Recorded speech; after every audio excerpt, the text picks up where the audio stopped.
বাংলাদেশ পল্লী উন্নয়ন বোর্ডের ৭ তলা বিশিষ্ট প্রদর্শনী ও বিক্রয় কেন্দ্রের উদ্বোধন করা হয়েছে। সকালে নগরীর টার্মিনাল সংলগ্ন এই ভবন উদ্বোধন করা হয়।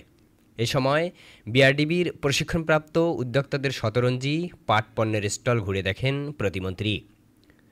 পরে এলজিআরডি প্রতিমন্ত্রী উদ্গণিক উদ্যোক্তাদের সাথে মতবিনিময় করেন।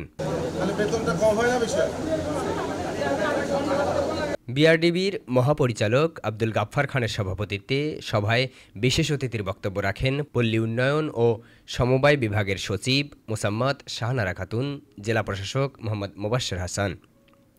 নারীরা উদ্যোক্তা থেকে সফল উদ্যোক্তা হয়েছে এই প্রকল্পের মাধ্যমে।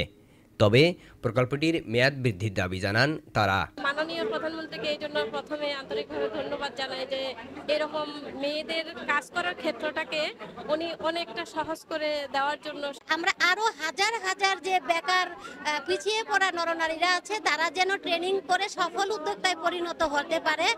এখন তো বিক্রয় কেন্দ্র হয়েছে, পাশাপাশি আমাদের যে বেকার আছে আমরা চাই আমি যেমন একটা বড় উদ্যোক্তা হয়েছি, আর আমাদের যে বেকার নারীরা আছে তারাও যাতে একটু উদ্যোক্তা হওয়ার সহযোগিতা পারে। লোনের বিষয়টা দেখেন, লোন করতে গেলে আবার এসএমই লোনটা যদি আমাদেরকে দেয়, একটু সুদমুক্ত ঋণ পাই আমরা, তো আমরা আসলে নারীরা আরো এগিয়ে যাব। উদ্যোক্তাদের বেশি বেশি ঋণ দেওয়ার আহ্বান জানান জেলা প্রশাসক।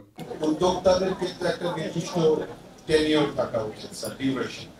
কারণ এখন যিনি 10 লাখ টাকা লোন নিয়েছেন তিনি কিন্তু আর লোকাল পর্যায়ে তিনি আমার হিসাবে তিনি আরো বেশি লোন পাওয়ার উপযুক্ত হয়েছে। আওয়ামী লীগ সরকারকে তৃণমূল মানুষের সরকার দাবি করেন প্রতিমন্ত্রী। রংপুরের মধ্যে দিয়ে বড় বড় রাস্তা হচ্ছে, রংপুর বিশ্ববিদ্যালয়ের অর্ডার হয়ে গেছে অলরেডি। তো রংপুর পাচ্ছে তো সবই, রংপুরের চিন্তার কোনো কারণ নাই। এবং দরিদ্র নিরন্ন মানুষের জন্য এই প্রকল্পটা দাঁড়িয়ে গেল, কিন্তু এখানে আবার আসবে আবারও হবে।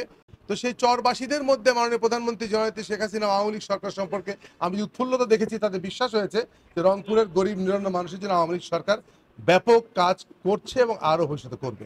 উদ্যোক্তারা হাতে তৈরি পণ্যের গুণগত মান নিশ্চিতকরণে বিভিন্ন দাবি তুলে ধরার পাশাপাশি কম সুদেও ঋণ পাওয়ার দাবি করেন। সেলিম সরকার, সকালের বাণী, রংপুর।